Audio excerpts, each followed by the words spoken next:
পৃথিবীব্যাপী আসাদ সহ নমরুদ ফেরাউন তুষারীর এখনো আছে।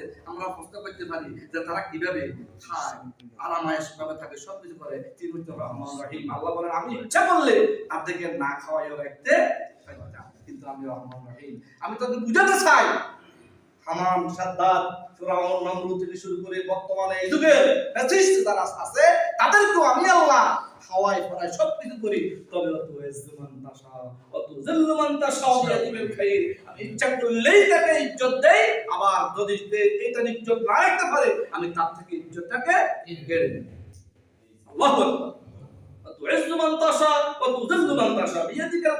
উত্তম সবকিছু করেন তাকে আল্লাহ। তিনি সর্বশক্তিমান আল্লাহ। সে আল্লাহ আমাকে জানো, আমার পরিচয় জানো, আমি কেন তোমাকে সৃষ্টি করেছি। আল্লাযী খালাকা সাবআ সামাওয়াতিন তিবাকা। আসমানে তাকিয়ে দেখো, তুমি আমাকে দেখতে পাবে। কোনো ফিলার ছাড়া, কোনো খুঁটি ছাড়া কত সুন্দর একটা আসমান আমি আল্লাহ পয়দা করে রেখেছি। সুবহানাল্লাহ। সেখান থেকে আমাকে তোমরা জানো, আমাকে মানো, আমাকে তোমরা সেখান থেকে শিক্ষা গ্রহণ করো, আমাকে তোমরা সেখানেই দেখতে পাবে। আল্লাযী খালাকা সাবআ সামাওয়াতিন তিবাকা মা তারা ফি খালকির রহমান মিন তাফাউত ফারজি'ল বাসারা। বারবার রেনো, বারবার তাকাও, তোমার চোখ, তোমার অন্তর সবকিছু ওই আসমানে তাকানোর পরে ফিরে আসবে আমার আকাশ, আমার এই সৌন্দর্যতা থেকে তোমরা কোনো ত্রুটি দেখতে পাবে না। আল্লাহু আকবার। বারবার তাকাতে পারবে, তোমার দেখার শক্তি ফিরে আসবে। আমার এই সৌন্দর্য, আমার এই নৈপুণ্যতা এখান থেকে তোমার ফিরে আসবে। তোমরা ত্রুটি দেখতে আমি আল্লাহ তোমাদেরকে পয়দা করে সৃষ্টি করেছি। আমি তোমাদেরকে সব কিছু দিয়ে আমি আল্লাহ পয়দা করেছি। তোমাদেরকে অবশ্যই করতে হবে ইয়াকা না'বুদু ওয়া ইয়াকা নাস্তাঈন। যেটা বলতেছি একমাত্র বন্দেগী করতে হবে আল্লাহ, এবং সাহায্য চাইতে হবে একমাত্র কার কাছে? আসলে আজকের উপস্থিতি সাধারণ সভার সম্মানিত ভাইরা, আমরা এই কথাগুলো আপনাদের বলি, আমরা কেন করি এটা এই জন্য বলি। আল্লাহ বলতেছেন ইয়া আইয়ুহাল্লাযীনা আমানু কু আনফুসাকুম ওয়া আহলিকুম নার। যারা ইমানদার শুনো, তুমি নিজে জাহান্নামের আগুন থেকে বাঁচো, আর তোমার আহাদ এবং আয়াল যারা আছে তাদেরকে তুমি জাহান্নামের আগুন থেকে রক্ষা করো। এই জাহান্নামের আগুন থেকে রক্ষা করার জন্যই আমরা নিজ খরচে নিজ গুণে জাহান্নামের আগুন থেকে নিজেরা বাঁচার জন্যই সেই দূর থেকে আমরা এখানে এসে আপনাদেরকে কোরআনের কথাগুলো বলি। আপনাদের এই দায়িত্ব, এখানে যারাই আমরা পৃথিবীতে আছি সবাই আল্লাহ বান্দা, সকল আল্লাহর প্রতিনিধি। যে অবস্থান থেকে আপনি আল্লাহর দিকে, মসজিদ দিকে, রাসূলের কথাগুলা, সৌন্দর্য কথাগুলা আমরা বলবেন। বলি কুনতুম তুহিব্বুনাল্লাহ ফাত্তাবিউনি ইউহিব্বুকুমুল্লাহ ওয়া ইয়াগফির লাকুম যুনুবাকুম আল্লাহু গফুরুর রাহিম। রাসূল তারা যদি আমাকে পেতে চায়, আমার ভালোবাসা তারা না আপনার ইত্তেবা করে, আপনাকে মানে, আপনি যা করতে বলছেন তা করে, আপনি যা করেছেন তা করে, তাহলে কি হবে? ইয়াগফির লাকুম যুনুবাকুম। আমি আল্লাহ যদি এটা করতে পারে, আমার ভালোবাসা যদি তারা পায়, আমাকে যদি তারা পেতে চায়, আপনারা ইত্তেবা করবে, ইত্তেবা করে আমি তাদের সমুদয় গুনাহগুলো ক্ষমা করে দেব। তিনি ক্ষমাশীল এবং দয়ালু, তিনি ক্ষমা করতে পারেন বিধায় তিনি বলছেন আমি নিশ্চয়ই ক্ষমাশীল এবং পরম। এই জন্য আমাদের কাজ কর্ম চলাচল সবকিছু হইতে হবে ইসলামের মধ্যে ভিতরে, এটার বাইরে যাওয়ার কোনো সুযোগ নাই। আল্লাহ 6663 আয়াতে মনে প্রাণে বিশ্বাস স্থাপন করতে হবে। যে কথাটাকে আল্লাহ শুরু করে দিয়েছিলেন বিসমিল্লাহির রহমানির রহিম, শেষ কথা বললেন মিনাল জিন্নাতি ওয়ান নাস, বা দিয়ে শুরু করলেন, সিন দিয়ে শেষ করলেন। এখানে মানুষের জন্য শিক্ষণীয় অনেক বিষয় আছে। আল্লাহ বুঝাতে চান যে তোমরা বা এবং সিনের বাস যথেষ্ট না। আমি এখানে যে কথাগুলো দিয়ে দিয়েছি, বা দিয়ে শুরু করে সিন দিয়ে শেষ করে বাস এনা যথেষ্ট।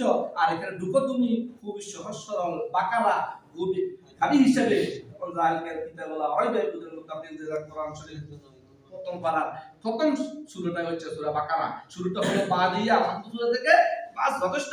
তবে এই যে এনাফ যথেষ্ট জ্ঞান অর্জন করবে, এটা তোমাকে ধাম্বিকতা, অহংকার কত কিছু করতে চলবে না। তোমাকে হইতে হবে ওমরের মতো, তোমাকে হইতে হবে আবু বকরের মতো, যেরকম গুরু হয়ে ঢুকবে আর মানুষের মতো মানুষ হয়ে কোরআন থেকে সব বেনিফিট অর্জন করে তোমাকে সেখান থেকে মানুষের মতো মানুষ হয়ে বের হতে হবে। ঠিক কি না? হযরত ওমর রাদিয়াল্লাহু তাআলা আনহু তিনিও তো ইসলামের পক্ষে ছিলেন না, ইসলামের বিপক্ষে ছিলেন, এবং অনেক মানুষকে তিনি হত্যা করেছেন। কিন্তু আল্লাহ রাসূলের দোয়া কবুল করেছেন। আলহামদুলিল্লাহ, আল্লাহ রাসূলের দোয়া কবুল করেছেন। তিনি যাচ্ছেন রাসূলকে হত্যা করবেন, অনেকগুলো মুদ্রা হবে যাতে তিনি শুনতেছেন তাহা মা আনজালনা আলাইকাল কুরআন লিতাশকা। হে রাসূল, এই কিতাবটা আপনার কাছে হতাশা হওয়ার জন্য পাঠাই নাই। ওমর এই কথাটা বুঝতেন আরবিতে কি বলতেছে তার ভাইয়ের বক্তব্যটি। তিনি সেখানে গেলেন, কি করতেছো তোমরা ধরতে পারে কিনা বললা ইয়াসু বিল মুতাহারুন এটা বিনা অপবিত্র অবস্থায় এটা ধরা যায় না, এটা ধরা যায় না। সুবহানাল্লাহ। তিনি যে ইসলামের জন্য বিশ্বের অগ্রগতি করেছেন, কিন্তু আল্লাহ কোরআনের কাছে আসার কারণে কোরআন তাকে এমন ভাবে কাজ করেছে তাকে জিরো থেকে আল্লাহ হিরো বানিয়ে দিলেন। সুবহানাল্লাহ। এবং আবু বকর রাদিয়াল্লাহু আনহু কোরআন এই জামাত ইসলাম এরকম মানুষ গঠন করতে চায় যেরকম মানুষ রাসূলুল্লাহ ইসলাম গঠন করতে চেয়েছিলেন, এবং সোনার মানুষ গঠন করার পরে একটা সোনার দেশ তিনি গঠন করেছিলেন। এরকম অত আবু বকর রাদিয়াল্লাহু তাআলা আনহু একটা হাদিস বলে আমি আমার কথা শেষ করে আমাদের সেটআপ প্রোগ্রামের দিকে আমরা যাব। আবু বকর রাদিয়াল্লাহু তাআলা তার ধন সম্পদ অনেক ছিল, কিন্তু ইসলাম কবুল করার পরে দিতে আর তেমন কিছু নাই, তেমন কোনো কিছু আর নাই। এখন তাকে বাইতুল মাল থেকে এনে খাওয়া দাওয়া করতে হয়। সুবহানাল্লাহ। এখন সেখান থেকে যখনই চাউল বাইতুল মাল থেকে আনে, রান্না বান্না করার পরে তার স্ত্রী এক মুষ্টি পরিমাণ করে আলাদা আলাদা করে রাখে। কিছুদিন যাওয়ার পরে আবু বকর রাদিয়াল্লাহু তাআলার স্ত্রী বলল, আজকে একটু ফাইস টাইস ভালো ব্যবস্থা করা, তুমি কোথায় পেলে এটা? বাইতুল মাল থেকে প্রত্যেকদিন আমাদের জন্য যে চাউলগুলো আসে সেখান থেকে মুষ্টি পরিমাণ চাউল আমি আলাদা করে রাখি, মোটামুটি একটা পরিমাণ হইছে, আজকে ভালো করে এরকম পায়েসটা রান্না করে খাওয়া যাবে। সুবহানাল্লাহ। আবু বকর চলে গেলেন, বাইতুল মাল সম্পাদকের কাছে বললেন, আমার সাথে চলো, আমার ঘরে চলো, একটু তালাশ করে দেখো কোথাও আর কোনো পয়সা আছে কিনা, আর আগামীকাল থেকে আমার ঘরে যখন তুমি কোনো চাউল দিবে এক মুষ্টি পরিমাণ চাউল কম দিবে। সুবহানাল্লাহ। কারণ আমার এক মুষ্টি পরিমাণ চাউল রেখে তখন আমার ফ্যামিলি চলছে, তুমি আগামীকাল থেকে এক মুষ্টি পরিমাণ চাউল কম দিবে, কারণ এটার জন্য কিয়ামতের কঠিন ময়দানে আমাকে আপনাকে সকলকে কাজ করায় করানো হবে। আল্লাহ তাআলা যখন বাইতুল মাল সম্পাদক একজন লোকের রাসূলুল্লাহ কিছু খাদ্য দেন, আল্লাহ রাসূল বললেন বাইতুল মাল সম্পাদক অর্থমন্ত্রী তার কাছে যাও, কে? ওসমান।